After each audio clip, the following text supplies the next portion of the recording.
Di dalam nama Tuhan Yesus berbagi renungan firman Tuhan untuk saling menguatkan. Renungan firman Tuhan pada pagi hari ini dengan judul Kesetiaan dalam Kebenaran. Kesetiaan di dalam kebenaran. Dan ini sebenarnya adalah sebuah pembahasan lanjutan daripada tema besar yang sama-sama sudah kita bahas cukup lama ya, dari setahun yang lalu, yaitu tema mengikuti Yesus. Dan kita masuk ke dalam kesetiaan. Ya, kita mengingat di awal pembelajaran kita bahwa Tuhan menjanjikan sebuah upah ketika kita mengikut Dia, padahal upah itu tidak ada kewajiban bagi Dia untuk menjanjikannya kepada kita. Lalu kita juga bersama-sama melihat bahwa ini adalah bentuk kasih Tuhan kepada kita, bahwa ketika Dia mengajak kita untuk mengikut dirinya, sebenarnya Dia tidak punya satu tuntutan ataupun kewajiban sedikit pun untuk memberikan upah kepada kita. Namun Dia menjanjikan upah itu bagi siapapun yang mengikut dirinya. Lalu kita juga bersama-sama belajar mengenai persiapan mental kita ketika mengikuti Yesus, lalu persiapan diri kita mengikuti Yesus. Lalu yang menjadi satu landasan bagi kita di dalam mengikuti Yesus yaitu dari Galatia pasal 5 ayat yang ke-22 sampai ayat yang ke-23. Kita akan buka kembali di dalam kitab Galatia pasal 5 ayat 22 dan 23. Di sini dituliskan di Galatia pasal 5 ayat 22 dan 23. Tetapi buah roh ialah kasih, sukacita, damai sejahtera, kesabaran, kemurahan, kebaikan, kesetiaan, kelemah lembutan, penguasaan diri. Tidak ada hukum yang menentang hal-hal itu. Dan kita sudah sama-sama mempelajari dari kasih sampai kebaikan. Dan di pertemuan yang terakhir, kita bersama-sama mempelajari mengenai kesetiaan. Apa maksud daripada kata kesetiaan yang dituliskan di dalam Galatia? Pasal 5 ayat yang ke-22 dan 22 terkhususnya. Dan jika kita melihat kata setia yang dipakai di Galatia pasal 5 ayat yang ke-22, itu adalah kata yang sama untuk menuliskan kata iman. Jadi kata dasar ataupun bahasa Yunani yang dipakai untuk menuliskan kesetiaan adalah kata yang sama dengan kata iman. Dari hal ini memberitahukan kepada kita bahwa kesetiaan yang dimaksudkan di Galatia pasal 5 ayat yang ke-22 adalah kesetiaan yang berhubungan karena iman kita kepada Tuhan Yesus. Kesetiaan yang berhubungan karena keyakinan kita kepada Tuhan Yesus. Kesetiaan yang kita lakukan karena ketergantungan hidup kita kepada Kristus untuk memperoleh keselamatan. Sehingga kesetiaan yang dituliskan di Galatia pasal 5 ayat 22 adalah kesetiaan yang mengacu kepada iman terhadap Yesus, bukan kesetiaan dalam hal yang konteks yang lain. Nah, di pertemuan yang terakhir kita bersama-sama mempelajari teladan daripada kesetiaan yang Tuhan tunjukkan kepada umat manusia. Bagaimana Dia senantiasa setia kepada kita, umat manusia. Dan pada kesempatan pagi hari ini, kita akan sama-sama melihat contoh kesetiaan daripada umat pilihan. Sebelumnya kita melihat daripada Tuhan, pada kesempatan pagi hari ini kita akan melihat daripada umat pilihan. Kita sama-sama buka di dalam kitab 2 Tesalonika, pasal yang pertama, ayat 3 dan ayat yang keempat.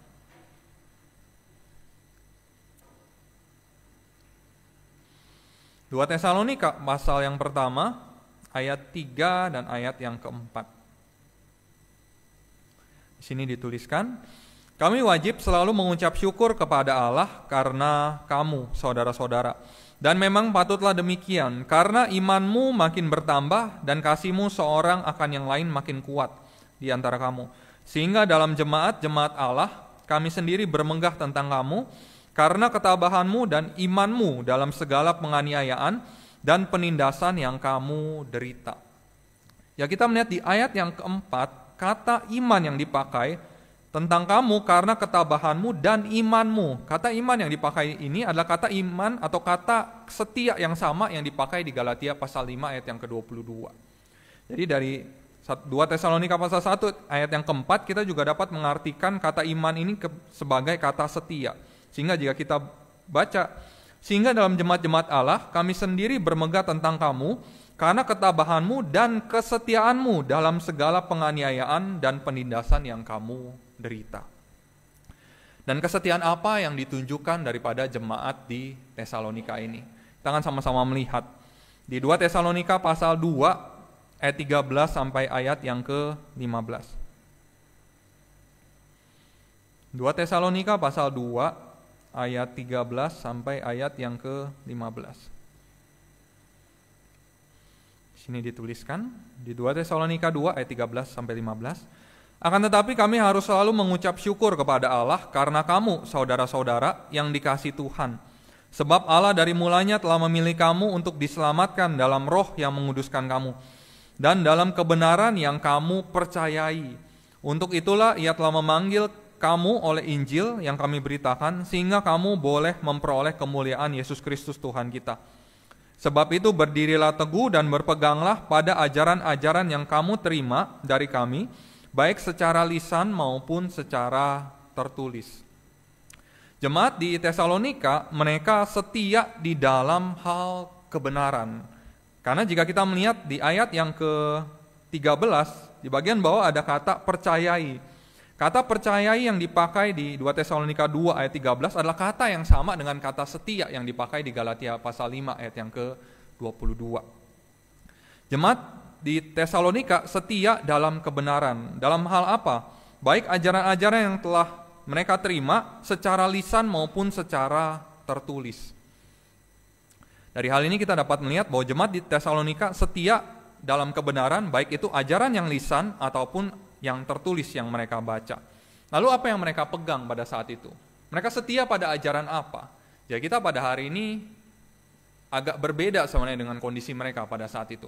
Kita pada hari ini sudah memiliki Alkitab Perjanjian Lama dan Perjanjian Baru yang secara lengkap dan secara utuh dapat kita miliki. Namun mereka pada zaman itu, jemaat di Tesalonika tidak memiliki apa yang kita miliki pada hari ini. Yang mereka miliki hanyalah Kitab Perjanjian Lama dan juga pengajaran para rasul. Itulah mengapa yang tertulis dan juga yang lisan. Yang lisan adalah pengajaran para rasul pada saat itu. Karena pada zaman mereka belum ada tulisan Perjanjian Baru. Sehingga kebenaran yang mereka pegang dengan erat pada saat itu adalah Perjanjian Lama dan juga pengajaran para rasul. Dan pada hari ini, apakah kebenaran pada masa kita hari ini? Tentu kita akan katakan bahwa kebenaran adalah kitab. Kebenaran adalah kitab. Firman Tuhan adalah kebenaran. Namun apakah kita benar-benar menjadikan Alkitab atau firman Tuhan sebagai kebenaran yang hakiki? Kebenaran yang tidak bisa diganggu-gugat. Atau sebagai kebenaran yang relatif. Oh, itu kebenarannya orang Kristen. Atau ini adalah kebenaran daripada kehidupan. Saudara-saudari terkasih di dalam Tuhan, kiranya kita boleh sama-sama renungkan pada hari ini. Apakah kita benar-benar memandang Alkitab sebagai kebenaran yang hakiki atau kebenaran yang relatif? Jika kita memandang Alkitab sebagai kebenaran yang relatif, maka akan ada berbagai macam versi kebenaran. Akan ada berbagai macam versi kebenaran. Kita akan sama-sama lihat di Mazmur pasal 119 ayat 160. Mazmur 119 ayat 160.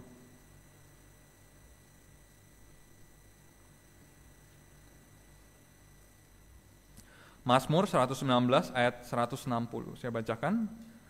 Dasar firman-Mu adalah kebenaran dan segala hukum-hukum-Mu yang adil adalah untuk selama-lamanya. Mazmur pasal 119 ayat 160 memberitahukan kepada kita bahwa dasar daripada firman Tuhan adalah kebenaran. Hukum-hukum Tuhan yang adil adalah untuk selama-lamanya. Jadi tidak terikat oleh waktu. Baik dulu, sekarang, dan sampai masa depan, hukum Tuhan akan menjadi kebenaran yang hakiki.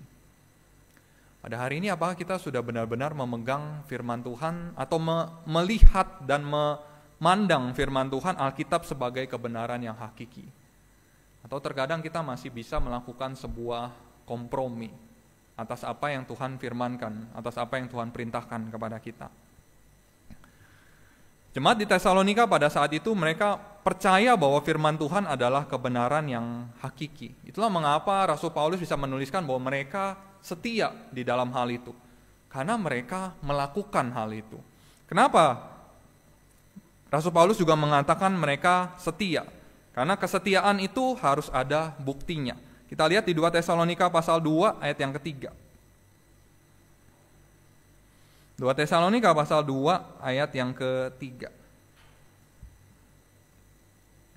Di sini dituliskan 2 Tesalonika pasal 2 ayat yang ketiga.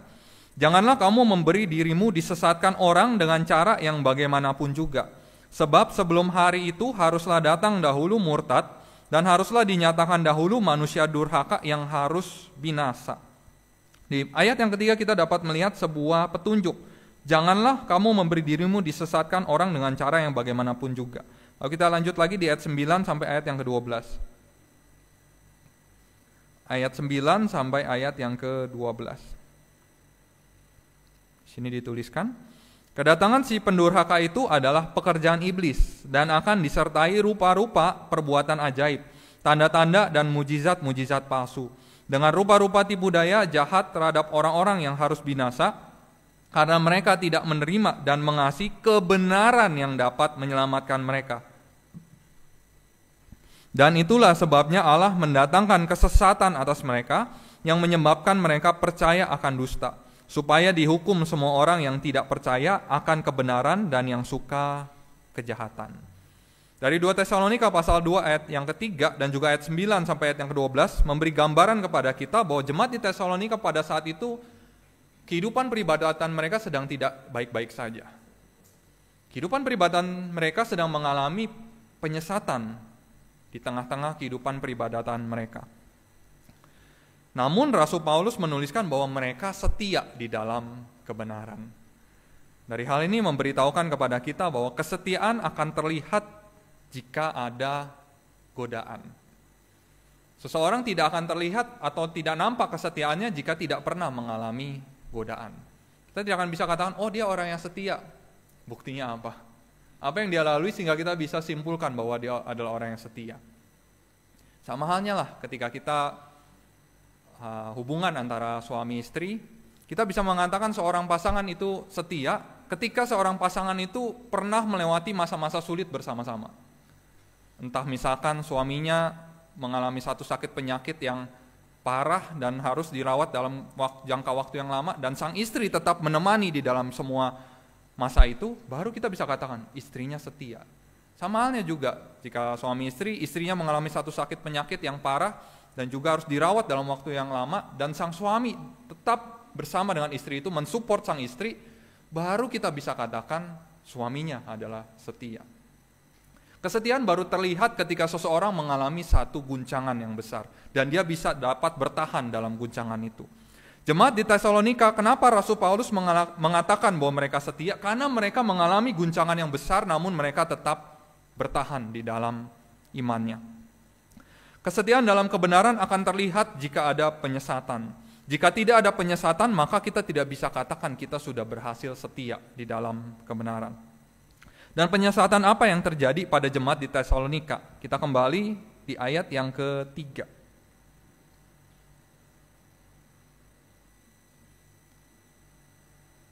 Di ayat yang ke-9, maaf. Di ayat yang ke-9. 2 Tesalonika pasal 2 ayat yang 9. Di sini dituliskan, kedatangan si pendurhaka itu adalah pekerjaan iblis dan akan disertai rupa-rupa perbuatan ajaib, tanda-tanda dan mujizat-mujizat palsu. Penyesatan yang dialami oleh jemaat di Tesalonika tidak sekedar hanya ajaran saja. Oh, hanya ajaran yang menyimpang. Tidak. Yang mereka alami adalah pengajaran yang menyimpang dan juga disertai tanda-tanda yang ajaib, mujizat-mujizat yang terjadi. Penyesatan ini jika kita bayangkan adalah penyesatan yang sangat sulit untuk dilewati. Jika hanya pengajaran tidak ada tandanya, mungkin kita masih bisa bilang, oh ya dia bisa bertahan. Namun jika pengajaran itu menyimpang dan ada tanda-tanda ajaib yang mengikuti pengajaran menyimpang itu, rasanya itu akan menguatkan pengajaran menyimpang itu. Namun jemaat di Tesalonika dapat bertahan di dalam penyesatan itu. Dan penyesatan itu terjadi di tengah-tengah daripada jemaat, bukan di luar daripada jemaat. Saudara-saudari terkasih di dalam Tuhan, kiranya kita berwaspada bahwa penyesatan tidak pernah jauh dari kita sebenarnya. Penyesatan tidak pernah jauh dari kita. Penyesatan akan menggunakan materi yang sama. Jika kita pakai Alkitab, penyesatan akan pakai Alkitab. Akan menggunakan tokoh Alkitab yang sama. Penyesatan akan pakai tokoh Abraham, penyesatan akan pakai tokoh Tuhan Yesus. Penyesatan akan memakai kisah yang sama. Kisah Tuhan Yesus menyembuhkan orang lain, kisah perjalanan bangsa Israel di padang gurun juga akan dipakai untuk sebagai penyesatan. Peristiwa yang sama namun tujuan akhir yang berbeda. Perbedaan penyesatan adalah tujuan akhirnya dia mau mengajarkan hal apa. Saudara-saudari terkasih di dalam Tuhan, kiranya kita boleh sama-sama renungkan pada hari ini. Pada hari ini di dalam sosial media kita, tentu kita sering mendapatkan konten-konten berbau Kristen. Konten-konten yang berbau firman Tuhan, konten-konten yang berbau ayat daripada firman Tuhan. Ayatnya apakah benar dari Alkitab? Benar. Kisahnya apakah benar daripada Alkitab? Benar. Tokohnya apakah tokoh yang di dalam Alkitab? Benar. Namun kita harus perhatikan apa tujuannya akhirnya. Ketika orang itu menyampaikan mengenai kisah tokoh ini, ketika orang itu menyampaikan kisah peristiwa ini, tujuan akhirnya kemana? Tujuan akhirnya kemana? Ayat Alkitab yang diangkat akan tetap sama, tetapi penyesatan tujuan akhirnya akan berbeda. Penyesatan tujuan akhirnya akan tetap pada kehidupan di dalam dunia ini saja. Pakai firman Tuhan hanya untuk di dalam dunia ini saja. Tokoh firman Tuhan diceritakan hanya untuk kehidupan di dalam dunia ini saja. Peristiwa di dalam Alkitab disampaikan hanya untuk kehidupan di dalam dunia ini saja. Atau seringkali firman Tuhan dipakai untuk bagaimana memperjuangkan hak asasi manusia. Firman Tuhan dipakai untuk bagaimana memperoleh dunia ini. Firman Tuhan dipakai hanya untuk bagaimana mengembangkan diri di dalam dunia ini. Salah satu penyesatan yang kita harus sama-sama waspadai, yang pada hari ini tidak akan menjadi lebih sedikit, adalah penyesatan mengenai LGBTQ+.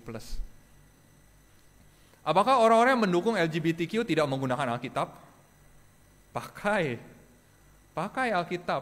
Apa yang mereka angkat? Allah itu kasih. Allah itu kasih. Kasih Allah melampaui segala-galanya. Betulkah Allah itu kasih? Betul, kita tidak bisa katakan tidak betul. Dan ada yang berargumen lagi. Ide ada risetnya. Ada orang-orang yang memang terlahir dengan kondisi seperti itu. Dia memiliki perbedaan seperti itu. Ya berarti Tuhan menciptakan dia seperti itu. Maka kita harus mengasihi ciptaan Tuhan ini. Saudara-saudari terkasih di dalam Tuhan, apakah betul seperti itu? Apakah benar seperti itu? Kita akan lihat beberapa ayat. Yang pertama kita buka dalam kitab Roma, pasal 1, ayat 26 sampai ayat yang ke-28.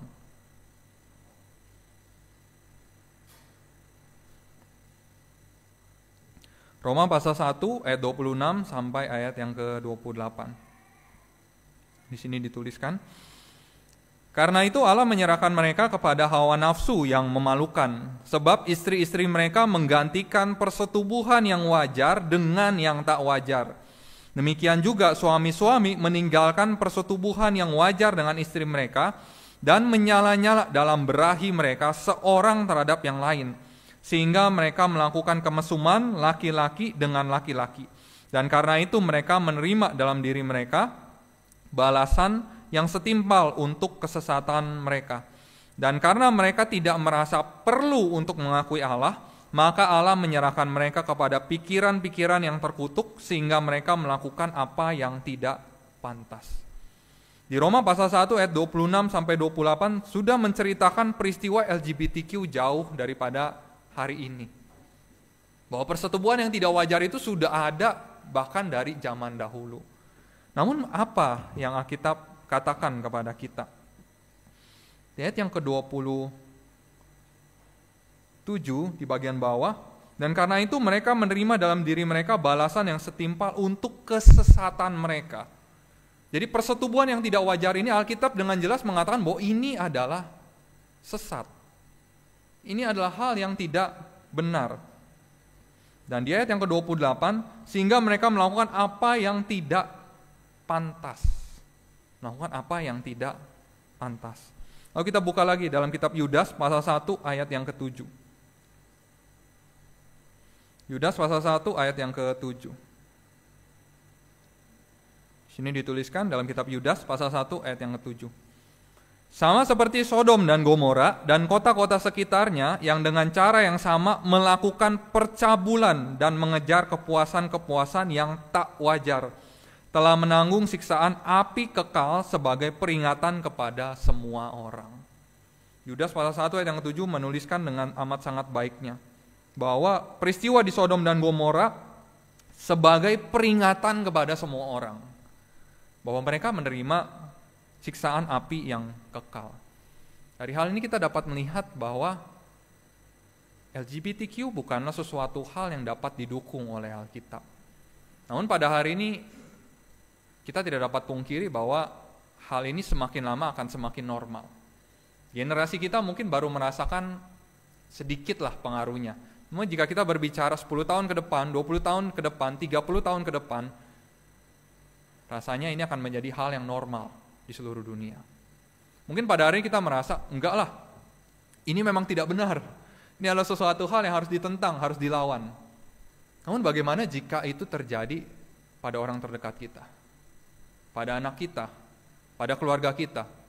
Setelah diperiksa, oh memang dia dari lahir memang memiliki kecenderungan itu. Terlahir sebagai laki-laki namun memiliki kecenderungan sebagai wanita. Atau terlahir sebagai wanita namun memiliki kecenderungan sebagai laki-laki. Terkadang jika itu tidak terjadi di antara keluarga kita, kita akan dapat dengan tegas berkata, ini tidak boleh. Saya tidak akan memaklumi hal itu. Namun jika itu terjadi di antara keluarga kita, terkadang bisa ada kompromi. Ya, dia memang terlahir begitu, bagaimana? Dia terlahir dengan berbeda seperti itu, ya kita harus terimalah perbedaan itu. Saudara-saudari terkasih di dalam Tuhan, firman Tuhan tidak bisa kita ubah sesuai kondisi yang kita inginkan. LGBTQ salah akan tetap salah, menurut firman Tuhan. Jika dunia membenarkan hal ini, kita harus bersikap bahwa ini tetap tidak benar. Kenapa ini adalah sesuatu hal yang serius? Karena generasi kita yang selanjutnya lah yang akan menghadapi posisi ini, menormalkan hal ini. Jika saudara-saudari sebagai orang tua pada hari ini harus berwaspada juga atas tontonan-tontonan yang ditonton oleh anak kita. Karena sisipan-sisipan konten-konten LGBTQ bahkan masuk ke dalam film-film animasi anak-anak. Terus benar-benar memperhatikan mereka nonton apa. Memang tidak secara terang-terangan ditunjukkan, namun sebenarnya ada indikasi-indikasi itu sudah ditunjukkan. Sehingga tanpa sadar itu akan masuk ke alam bawah sadar dan melihat ini adalah hal yang normal. Laki-laki dengan laki-laki, perempuan dengan perempuan adalah hal yang normal. Kita tidak pernah bisa mengatakan bahwa ini adalah kondisi yang bisa dibenarkan. Memang juga kita tidak bisa pungkiri jika secara riset kesehatan, riset kedokteran menemukan bahwa memang dia terlahir dengan perbedaan, hormonnya berbeda. Namun bukan berarti perbedaan itu menjadikan kita membenarkan dia untuk menjadi LGBTQ. Sama halnya jika kita pada hari ini, anggota keluarga kita, misal saja, ada yang terdeteksi psikopat, kecenderungan psikopat secara psikologis. Lalu apakah kita membenarkan ketika dia melukai orang lain? Ya karena dia ada kecenderungan psikopat, ya udahlah, boleh dia melukai orang lain. Atau jika ada anggota keluarga kita schizofrenia, dia suka dengar bisikan-bisikan, suara-suara, dan akhirnya dia membunuh orang lain. Saya dengar bisikan itu untuk bunuh orang itu. Ya dia schizofrenia, kita terimalah kondisi dia. Apakah bisa seperti itu? Tetap tidak bisa. Sama halnya jika ada anggota keluarga kita yang terlahir dengan kondisi yang berbeda. Secara hormon dia sedikit berbeda dengan jenis kelaminnya. Bukan berarti kita membenarkan dia untuk menjadi LGBTQ.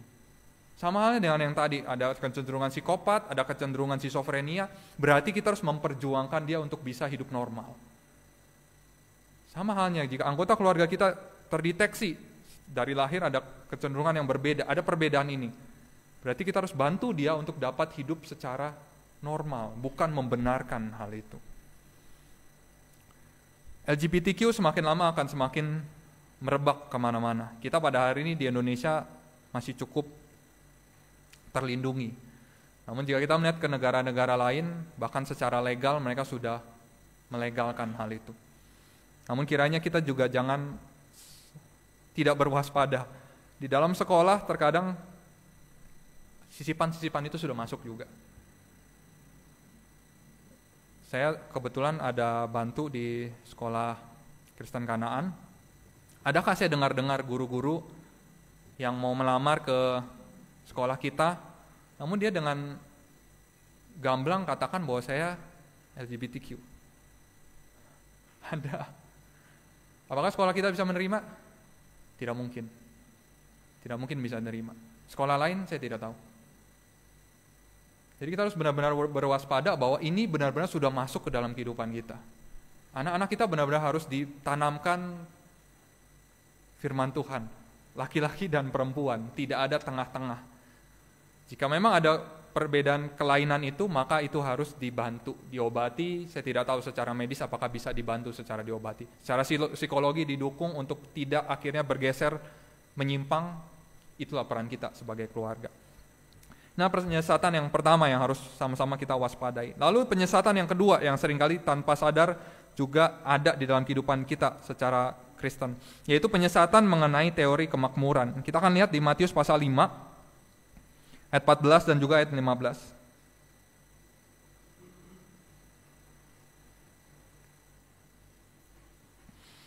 Matius pasal 5 ayat 14 dan juga ayat yang ke-15.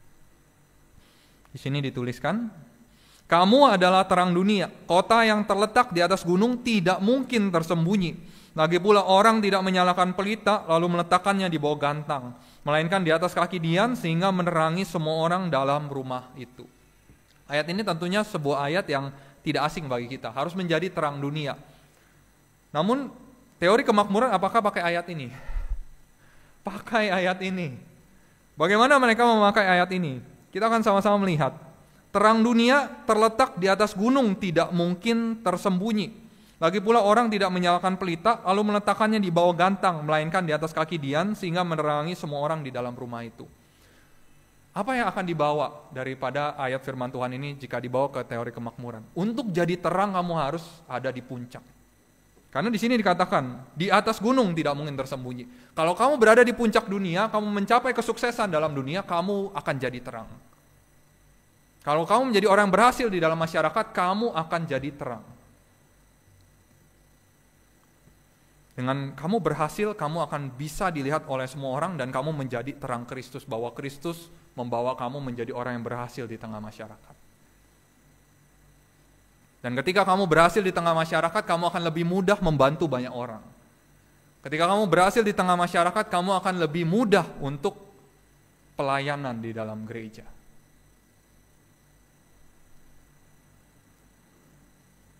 Apakah salah pemahaman ini?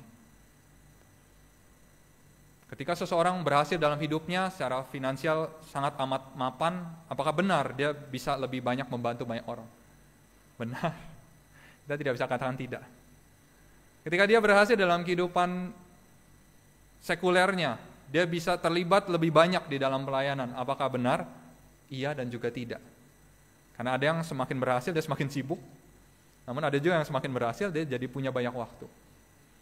Namun yang menjadi permasalahan adalah konsep pikirannya.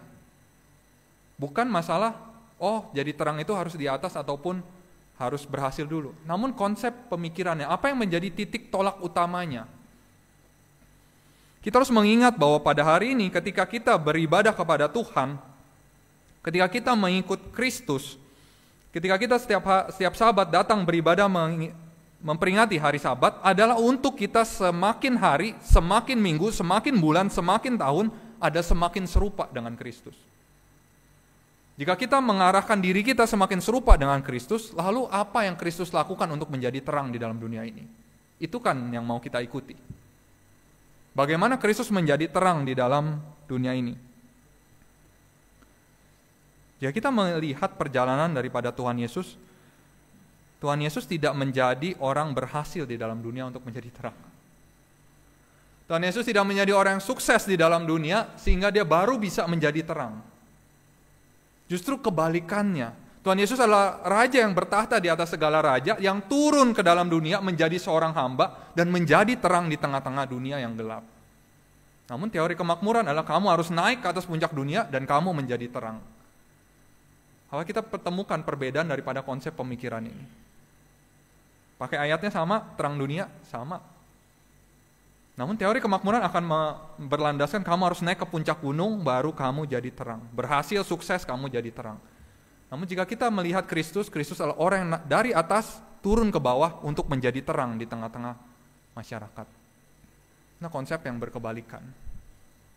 Konsep yang tidak sama. Lalu apakah berarti kita tidak boleh berhasil dalam dunia ini? Kita tidak boleh sukses di dalam dunia ini? Tentu bukan itu masalahnya. Namun jangan menunggu berhasil baru menjadi terang. Jangan menunggu sukses baru kamu terlibat di dalam pelayanan. Tunggu saya sudah stabil, sudah mapan, baru saya bantu banyak orang. Tunggu saya sudah sukses, baru saya terlibat di dalam pelayanan. Nah, ini adalah konsep teori kemakmuran. Tunggu berhasil, tunggu sampai atas gunung, baru jadi terang. Namun Tuhan Yesus tidak mengajarkan kepada kita seperti itu. Turunlah ke bawah, jadilah terang.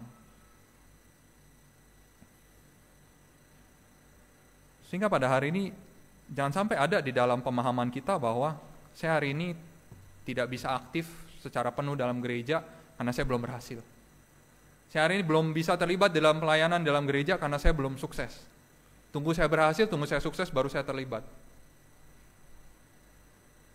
Kalau kita punya waktu, kalau kita punya kesempatan. Saya pernah mendengar satu kesaksian daripada seorang pendeta. Pendeta ini dari luar negeri, dia menyampaikan sebuah kesaksian. Jadi ada seorang pemuda yang sebenarnya pada saat itu hamba Tuhan ini melihat pemuda ini sangat potensi untuk pelayanan di dalam gereja. Namun memang tidak dapat dipungkiri, ya namanya pemuda dia harus bekerja, harus menghidupi kehidupannya. Namun akhirnya dia bekerja, dalam pekerjaannya semakin baik, dan ketika pekerjaannya semakin baik, justru dia semakin mundur di dalam ibadah dan juga di dalam pelayanan. Sampai suatu saat pendeta ini besuk kepada dia, ngobrol dengan dia, dan pemuda ini berkata, tunggu saya umur 40 ya. Tunggu saya umur 40. Saya sekarang masih umur 20-an, saya ingin kejar karir saya, ingin mencapai sebuah keberhasilan dalam hidup saya. Umur 40 saya ingin pensiun dini, saya persembahkan diri saya.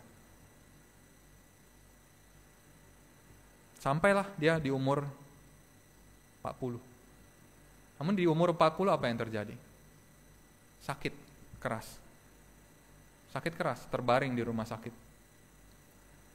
Akhirnya sang hamba Tuhan seperti biasa ya, besuk jemaatnya yang sedang sakit. Dan di tengah sakit keras itu, dia menyesali keputusan dia yang dia lakukan ketika dia muda. Karena pada akhirnya memang dia tidak punya kesempatan. Sakit keras itu merenggut nyawanya. Saudara-saudari terkasih di dalam Tuhan, kiranya kita boleh sama-sama merenungkan di dalam kehidupan kita. Apakah pada hari ini tanpa sadar kita punya teori ini? Saya tunggu dalam posisi tertentu baru saya melakukan sesuatu untuk Tuhan. Baru saya aktif di gereja, baru saya aktif di dalam pelayanan. Baru saya jadi terang bagi orang lain ketika saya dalam posisi tertentu. Matius pasal 5 ayat 14 dan juga ayat yang ke-15 memang mengajarkan kita untuk menjadi terang dunia. Namun bukan untuk kita naik ke atas gunung baru kita jadi terang. Ketika kita benar-benar menjadi terang dimanapun kita berada, maka orang akan melihat kita sebenarnya berada di atas gunung. Ketika kita benar-benar memberikan kasih kepada orang lain, menyatakan terang Kristus di dalam kehidupan kita, di masyarakat, di tempat kerja, dimanapun kita berada, tanpa kita sadari sebenarnya orang melihat kita berada di atas gunung. Bukan masalah saya berhasil atau tidak, saya sukses atau tidak di dalam dunia ini. Namun ketika kita memancarkan terang itu, kita akan terlihat di atas gunung, karena kita akan terlihat berbeda daripada orang lain. Jangan sampai teori kemakmuran ini akhirnya mengubah konsep pikiran kita. Saya berhasil dulu, baru saya kasih waktu untuk Tuhan. Kita tidak pernah tahu berapa lama kita diberikan waktu untuk Tuhan. Kristus tidak pernah naik puncak kehidupan untuk menjadi terang dan berkat bagi umat manusia. Justru ia turun dari tahta dan menjadi terang di tengah-tengah umat manusia. Turun menjadi hina untuk menyelamatkan manusia. Waspadalah terhadap motivator-motivator Kristen. Waspadalah terhadap pesan-pesan rohani yang kita terima setiap harinya. Tujuan akhirnya kemana? Apakah tujuan akhirnya untuk kita di dalam dunia ini atau tujuan akhirnya untuk kita memperoleh hidup yang Tuhan janjikan kepada kita? Sadarlah bahwa penyesatan pasti ada dan begitu dekat dengan kita. Lalu bagaimana kita dapat tetap setia dalam kebenaran? Kita akan melihat bagaimana jemaat di Tesalonika dapat tetap setia dalam penyesatan yang pada saat itu ada di dalam tengah-tengah mereka. Kita kembali dalam kitab 2 Tesalonika, pasal 2, ayat 15 sampai ayat yang 17.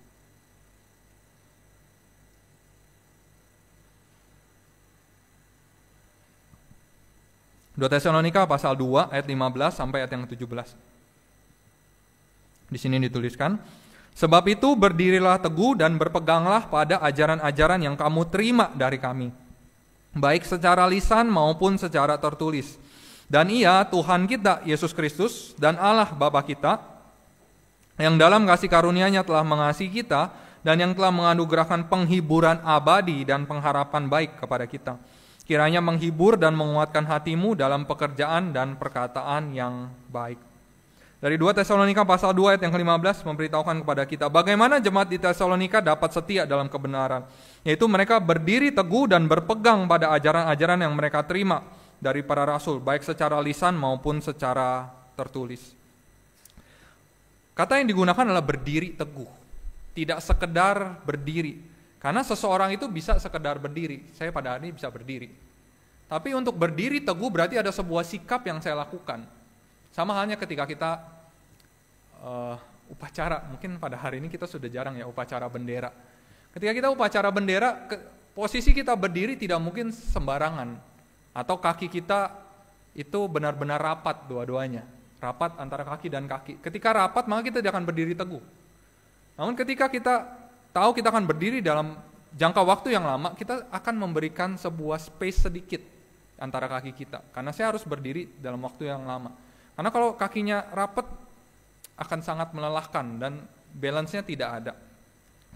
Seseorang yang berdiri teguh berarti dia ada sebuah sikap yang dia ambil, tidak hanya sekedar berdiri. Dan seseorang yang berdiri teguh, dia memahami kenapa dia harus berdiri dengan teguh. Jemaat di Tesalonika, di 2 Tesalonika pasal 2 yang ke-15 dikatakan untuk berdiri dengan teguh. Memberitahukan bahwa kenapa Rasul Paulus menasihatkan kepada mereka untuk berdiri teguh.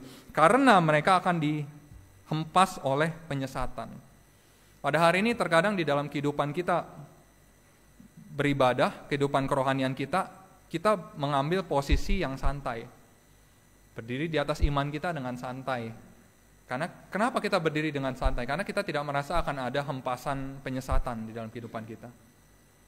Saya berdiri santai aja. Berbeda halnya ketika kita berada di pantai dan angin sedang bertiup amat sangat keras. Mungkin kita di Jakarta beberapa minggu ini merasakan angin amat sangat keras. Ya kita sedang angin keras seperti itu, apakah kita akan berdiri dengan posisi yang biasa? Tidak mungkin. Kita akan berdiri dengan posisi yang berbeda. Kaki kita akan set dengan posisi yang berbeda karena anginnya sedang keras.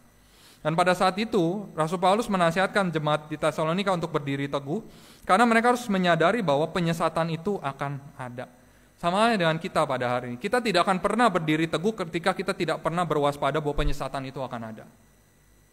Ketika kita merasa, oh semua sama aja kok. Semua konten Kristen itu ya sama aja. Maka kita tidak akan berwaspada akan hal itu. Semua konten kreator yang berbicara mengenai ayat firman Tuhan ya sama saja. Maka kita tidak akan men-set kaki kita untuk berdiri dengan teguh. Seseorang berdiri teguh karena dia tahu dia akan mengalami satu terpaan dalam iman dan kerohaniannya. Dan itulah yang Rasul Paulus nasihatkan kepada jemaat di Tesalonika. Berdirilah teguh, karena akan ada hempasan yang berusaha menggeser iman kamu. Kiranya kita pada hari ini boleh sama-sama berwaspada terhadap setiap konten Kristen yang kita dapatkan. Jangan telan bulat-bulat semua konten itu. Kita terima, lihat, baca. Namun jangan ditelan bulat-bulat. Ketika kita menerima itu, kita harus lihat kembali ke dalam Alkitab, sama atau tidak. Atau ketika kita merasa bingung, tanyalah. Tanya kepada aktivis, tanya kepada penatua, diaken, hamba Tuhan yang ada, tanya. Konteks saja secara langsung. WA aja secara langsung. Hari Kamis kemarin saya besuk kepada seorang saudari. Saudarinya memang dalam kondisi yang sakit dan memang agak sulit untuk datang beribadah karena kondisi sakit penyakitnya ini. Namun di situ dia katakan, dia cerita, saya di rumah baca Alkitab. Namun saya sering tidak paham ketika saya baca.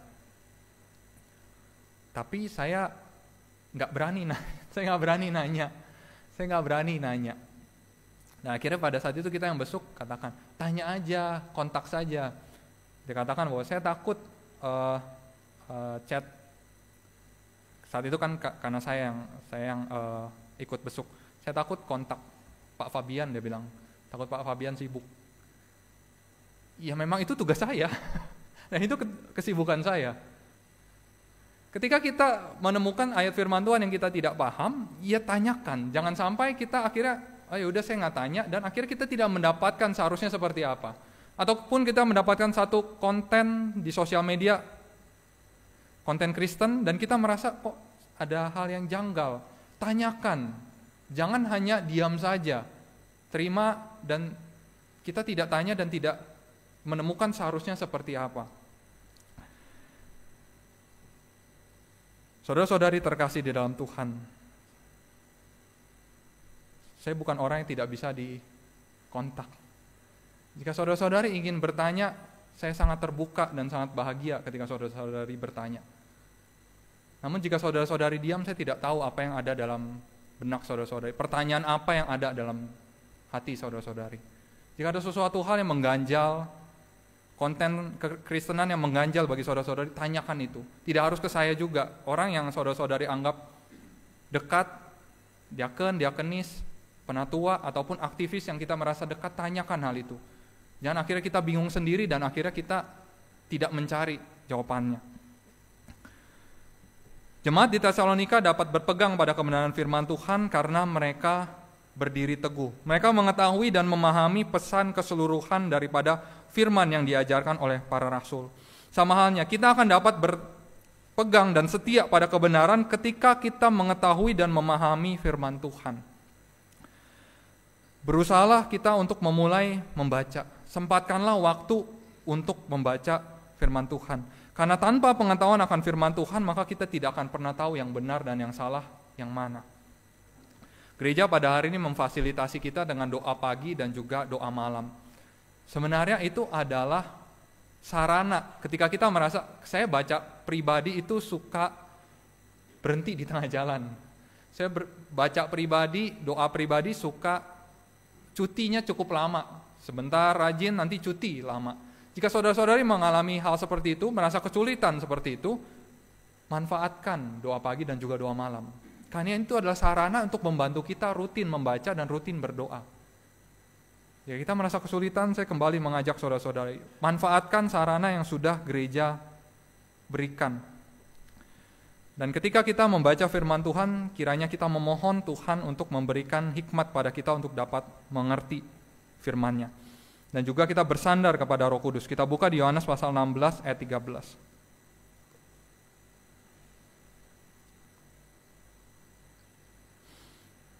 Yohanes pasal 16 ayat yang ke-13.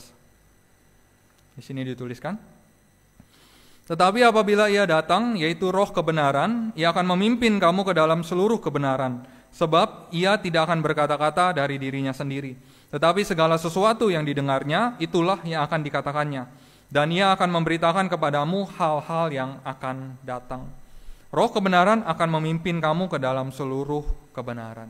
Bersandarlah kepada Roh Kudus, maka Tuhan akan membantu kita untuk semakin memahami firman-Nya. Jemaat di Tesalonika, meskipun mereka dalam penderitaan, meskipun mereka dalam penganiayaan, mereka berada dalam penindasan karena iman mereka kepada Yesus. Penderitaan yang dialami oleh jemaat di Tesalonika bukanlah karena hal yang lain, namun karena mereka beriman kepada Yesus, maka penderitaan itu datang kepada mereka. Kondisi yang sudah tidak nyaman sekali. Namun di tengah kondisi penderitaan itu ditambah lagi penyesatan di tengah-tengah jemaat. Namun Rasul Paulus mengatakan bahwa mereka tetap setia dalam kondisi yang sulit itu. Jemaat di Tesalonika tetap setia kepada Tuhan dan juga pada kebenarannya, karena mereka pegang teguh firman Tuhan, mereka pegang teguh pengajaran daripada para rasul. Kiranya ini boleh menjadi sebuah teladan dan juga sebuah perenungan bagi kita. Penyesatan akan ada, kita tidak pernah bisa hindari hal itu. Dan hari demi hari, tahun demi tahun, penyesatan bukan semakin kecil kadarnya. Penyesatan akan kadarnya semakin besar. Penyesatan tidak akan langsung belak-belakan berkata sesuatu hal yang benar-benar jauh daripada firman Tuhan. Penyesatan akan pakai firman Tuhan. Mirip sekali dengan firman Tuhan, namun tujuan akhirnya akan berbeda. Kiranya kita bersama-sama berwaspada bahwa kita harus bisa setia dalam kebenaran sampai akhir hidup kita. Karena kalau kita berpaling di tengah jalan, maka kita tidak tahu apakah kita akan berakhir menerima janji keselamatan daripada Tuhan atau tidak. Jemaat di Tesalonika setia dalam kebenaran, kiranya kita juga dapat setia dalam kebenaran sampai Tuhan memanggil kita kembali. Amin, segala kemuliaan bagi nama Tuhan.